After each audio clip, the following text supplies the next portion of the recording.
Hi, my name is Jean Marie Perrone, and I'm an emergency medicine physician and addiction medicine doctor.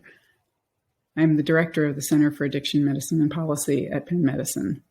I want to talk to you about buprenorphine, the basics of giving your first dose to a patient and understanding how it works. With the new changes in the X-waiver ruling, any doctor or APP, advanced practice provider, can prescribe buprenorphine if they get their X-waiver. We know this is an urgent time to become familiar with how to use buprenorphine because so many patients are dying. In the past year, we had 88,000 deaths from opioid overdoses. That's the largest number in any 12-month period in U.S. history. Now is the time to start treatment for all of these patients. In Philadelphia, where we practice, fentanyl has been a rising problem and responsible for the largest number of fatal overdoses. This is mirrored on the national landscape by similar data from the CDC. Another statistic that gives us great concern is that patients who present to the emergency department after a non-fatal overdose have a risk of mortality of 6% at 1 year and 2% at 30 days. We do a lot of things in the emergency department to prevent people from having a 30-day mortality, including acute STEMI alerts for patients with chest pain and stroke alerts for patients with neurovascular morbidity. We need to accelerate our treatment for opioid use disorder with a similar respect for the ultimate fatal aspects of this disease. We have excellent evidence from public health data looking at expanding buprenorphine prescribing in cities like Baltimore in their heroin crisis in the 1990s. The red line shows the impact on overdose deaths during a time when the green line represents expansion of buprenorphine providers and treatment slots for patients in outpatient treatment with buprenorphine. The dashed line above that shows expanded access to methadone.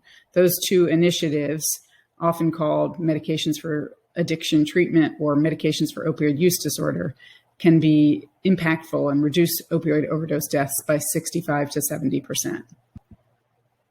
But the patients really need to get access to this drug.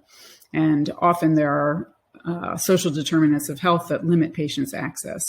In our emergency department, we have a program where we can start people on treatment. This is modeled after a study, randomized controlled trial administered at Yale, and published in 2015. In this study, they randomized patients who presented to the emergency department into a group that just got a referral or were randomized to a brief intervention with counseling and follow-up to get buprenorphine, or giving their first dose of buprenorphine in the emergency department. And you can see from this graph, the patients who got buprenorphine their first dose in the emergency department were 2 times more likely to be engaged in addiction treatment at 30 days. So what barriers exist to prescribing buprenorphine? Well, the first one, I don't have the X-waiver training, is no longer a problem. This brief training should get you started on your first 1 or 2 patients. What about follow-up? Well, in Philadelphia, there are many primary care providers who make this part of treatment for any patient. This is a chronic relapsing disease of the brain, and there is a medication that is very effective. This is not different from diabetes, where there's a deficiency of insulin, or hypertension, where patients are managed long-term on blood pressure antihypertensives. I'm just not sure how. Well, that's great. You're listening to this presentation, so this should give you the basics. What about diversion? I'm worried that I'm going to prescribe buprenorphine and another patient is going to sell it or use my prescription. Most of the data shows that people who divert buprenorphine or give it or share it do so to treat colleagues who are also having withdrawal symptoms. So it is not a drug that people get high from. There is no associated euphoria, even though it's an opioid. Other people say it's just one addiction for another. This is a common criticism of both buprenorphine or methadone treatment. However, addiction really describes the chaos that occurs when you are seeking one drug specifically. There's tremendous recovery of organization and ability to get things done when patients are stabilized on buprenorphine or methadone. So it is not just one addiction for another.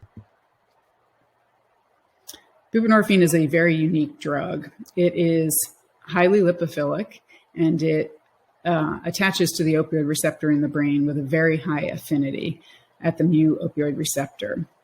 In contrast, methadone is a full opioid agonist and fully activates the opioid receptor. Buprenorphine is a partial agonist but has very high affinity for the receptor. So when buprenorphine is given, it displaces other opioids and prevents patients from using heroin, methadone, or other full agonist opioids. Naloxone, or Narcan, is a full opioid antagonist and has no activating activity at the opioid receptor. Buprenorphine is often formulated with naloxone in the form called Suboxone. It can be either prescribed as a sublingual film, which is dissolved under the tongue, or as tablets, which are also taken sublingually. There is also another formulation called the mono product, which is buprenorphine without naloxone. The naloxone is added so that patients don't try to snort or inject the drug. Naloxone is not absorbed orally, but it is in there to prevent misuse by IV or intranasal formulation. We have an important assessment tool to determine when a patient is ready for buprenorphine. It's called the Clinical Opiate Withdrawal Scale, or COWS, similar to CWA, which is the assessment that we use for alcohol withdrawal symptoms in a hospital setting. The COWS score assesses 11 parameters for patients to determine how severe their opioid withdrawal is. There are assessments for sweating, anxious, anxiety, goose flesh, yawning, rhinorrhea, etc.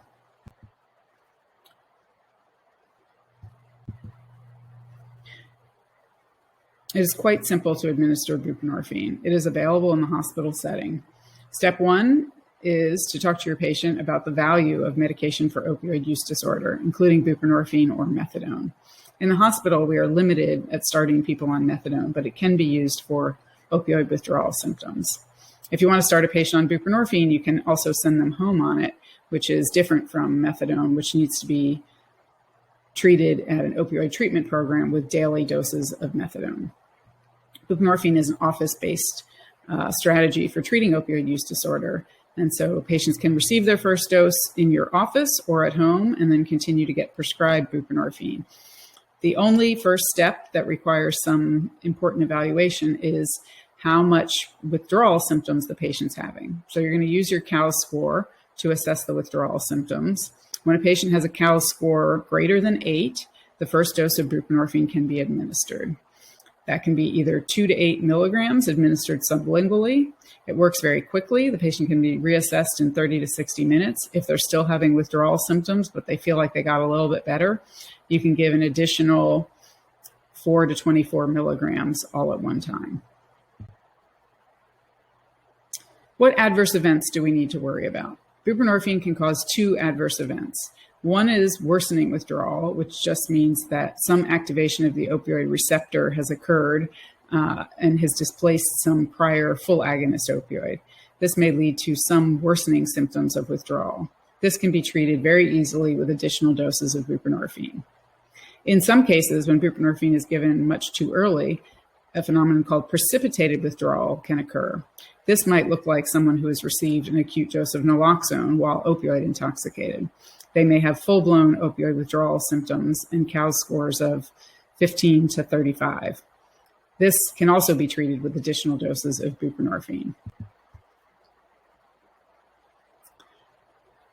A warm handoff is a very important component to continuing care for patients seen in the emergency department or patients started in the hospital and then transitioned to a primary care doctor. Whenever possible, some member of the team who will be following the patient should meet the patient while they're in the hospital, either the follow-up primary care doctor or the certified recovery specialist or substance use navigator.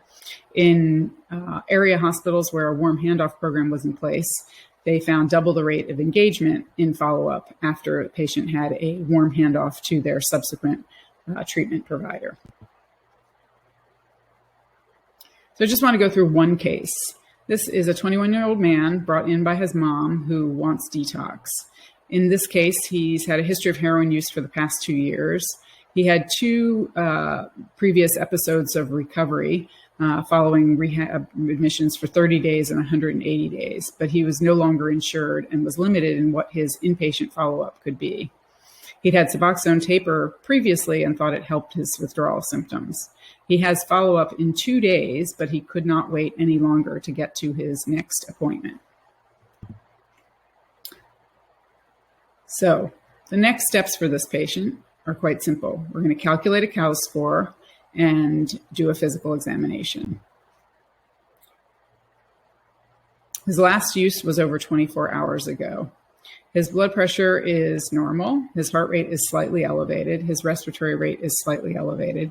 His temperature is normal. He has a complaint of chills, nausea, and body aches, all opioid withdrawal symptoms. On examination, he appears restless and is yawning. His pupils are slightly dilated. He has rhinorrhea and lacrimation. He has no diaphoresis, no tremor. He also has goose flesh. If you get out your COWS score or go to MD Calc, you can calculate his clinical opioid withdrawal scale on this measurement. Ultimately, he has a COWS score of approximately 14 based on plus or minus evaluation of how much goose flesh or how much tremor. So buprenorphine is going to be administered. We've assessed the withdrawal severity. It appears that he is somebody who has been 24 hours from his last dose of an opioid and is sick enough to get a buprenorphine dose of 4 to 8 milligrams. In this case, we would give him 4 milligrams. We reassess him after 30 to 60 minutes. We give him another 4 milligrams, and he's feeling much better. For his outpatient plan, this is a visit that's taken about an hour. We're going to talk with our social worker. Ideally, he'll also be seen by a certified recovery specialist or a short handoff to the primary care doctor who he already has an appointment with. And don't forget to discharge patients with naloxone and talk to them about how it works. Narcan is a full opioid antagonist. It is now packaged for outpatient use by family members and or friends of people who have opioid use disorder. It's an intranasal administration. It's very simple and life-saving. Very important to include this in his discharge instructions.